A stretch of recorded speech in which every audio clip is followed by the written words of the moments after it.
2008 में एक फिल्म आती है, जोधा अकबर। सच्ची कहानी बोलकर प्लेट में झूठ परोसा गया और लोगों ने उन सभी बातों पर यकीन करना शुरू किया। उसके 15 साल बाद एक वेब सीरीज आती है, ताज, जिसमें असली कहानी को कुछ इस तरीके से मरोड़ा गया कि पहली बार लोगों को पता चला कि जिस अकबर को हम ग्रेट समझते थे, वो असल में एक दरिंदा था।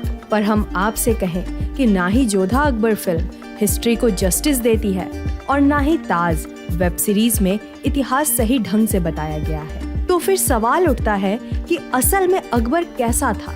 यहाँ वहाँ की बातें ना करते हुए सीधे तारीख ए फरिश्ता, एक ऐतिहासिक ग्रंथ पर आ जाते हैं। साल 1600 में फरिश्ता नामक एक इंसान ने इस ग्रंथ में लिखा है कि अकबर ने हिंदू राजा हेमचंद्र का सर अपने हाथों से उसके धड़ से अलग कर दिया था। पर जोधा अकबर में क्या दिखाया गया?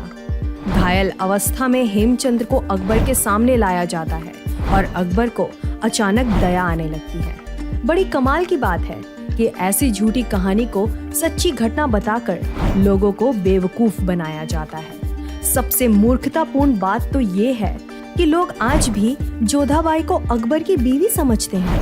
हमारे चैनल के लेखक जब जोधपुर गए थे, उन्होंने किसी से जोधाबाई और अकबर के रिश्ते के बारे में सवाल पूछा। आपको जानकर हैरानी होगी, आज भी राजस्थान के लोग जोधाबाई और अकबर की कहानियों पर यकीन कर लेते हैं। इस बात का अध्ययन करने के लिए हमने जेम्स टॉड लिखित annuls and antiquity of Rajasthan इस किताब में छानबीन की। हैरत अंगेज करने वाली बात यह है कि इस किताब में जब जेम्स टॉड जोधाबाई और अकबर का जिक्र करते हैं, उसके नीचे प्रकाशक विलियम क्रूक की टिप्पणी लिखी हुई है। टिप्पणी में लिखा है कि जोधपुर घराने के उदय सिंह की बेटी मानमती उर्फ जोधाबाई का विवाह अकबर के बेटे जहांगीर से हुआ था। पर जोधा अकबर फिल्म बनाने वाले लेखकों ने जेम्स टॉड की कहानियों पर फिल्म बनाने का फैसला लिया, तब उनकी नजर में वो लाइन आई नहीं।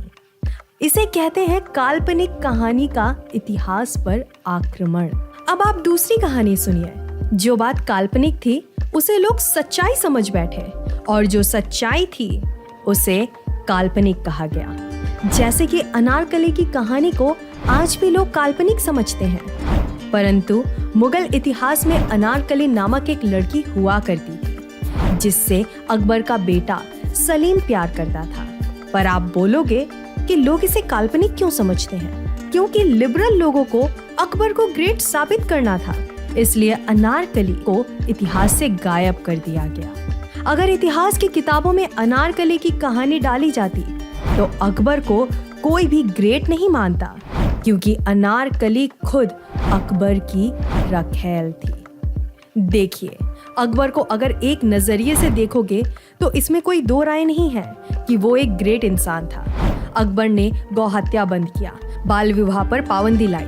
अकबर की कानून व्यवस्था बहुत ही लाजवाब थी। उसके राज में कोई भी इंसान गुलाम नहीं रह सकता था। सबसे कमाल की बात ये थी कि मोहम्मद धुरी ने हिंदुओं पर जो जजिया टैक्स लगाया था, वो अकबर ने बंद कर दिया। अकबर पहला मुस्लिम शासक था जिसने हिंदुओं को मिनिस्ट्री कैबिनेट में स्थान दिलाया। महाभारत से लेकर रामायण तक के सभी हिंदू किताबों का उर्दू में ट्रांसलेशन अकबर ने कराया था। मैरिज रजिस्ट्रेशन, जनगणना, multiple marriage tax, window rights जैसे कानून अकबर ने लागू किए थे। और सबसे तगड़ा कानून वन नेशन वन लॉ भी अकबर ने इंट्रोड्यूस किया था। अब आप बोलोगे कि हम अकबर की तारीफ करने लगे हैं, पर हम बिना रेफरेंस की वीडियो कभी नहीं बनाते। अकबर के जो अच्छे कार्य थे उसकी जानकारी हमने शेषमणि त्रिपाठी की दुर्लभ किताब अकबर की राज्य व्यवस्था से ली हुई है। ये किताब आज की लिखी हुई नहीं है, साल 1930 के साल में इसे लिखा गया था, इसलिए आज इसे मार्केट में ढूंढना मुश्किल है। अब अनारकली के मुद्दे पर आते हैं। अब आपको पता चल ही गया होगा कि अकबर को ग्रेट क्यों कहा जाता है, पर अगर अनारकली का मुद्दा उठेगा तो अकबर की सारी अच्छी बातों पर पानी फैल जाएगा। इसलिए इतिहासकारों ने अनारकली को ही आउट कर दिया। अनारकली को अकबर ने बंद खोली में कैद करके रखा था, जिसे सलीम देख लेता है और दोनों का इश्क शुरू हो जाता है। आपको लगेगा कि हम ताज वेब सीरीज की कहानी बता रहे हैं, परंतु ऐसा बिल्कुल नहीं है। विलियम फिंच नामक एक व्यापारी साल 1608 में दिल्ली आया हुआ था। उसने सलीम, अकबर और अनारकली को लेकर सीधे शब्दों में वो बात बताई जिस पर मुगले आजम फिल्म बनाई गई। अब समस्या ये है कि अगर भारत के इतिहासकार अंग्रेज व्यापारियों पर इतना यकीन करते हैं तो उन्होंने विलियम फिंच की बातों पर यकीन क्यों नहीं किया होगा। इसलिए हमने कहा अगर इतिहास की किताबों में अनारकली आ जाएगी तो कोई भी अकबर को ग्रेट नहीं बोलेगा, क्योंकि अक्सर एक गलती इंसान को बर्बाद करके छोड़ देती है।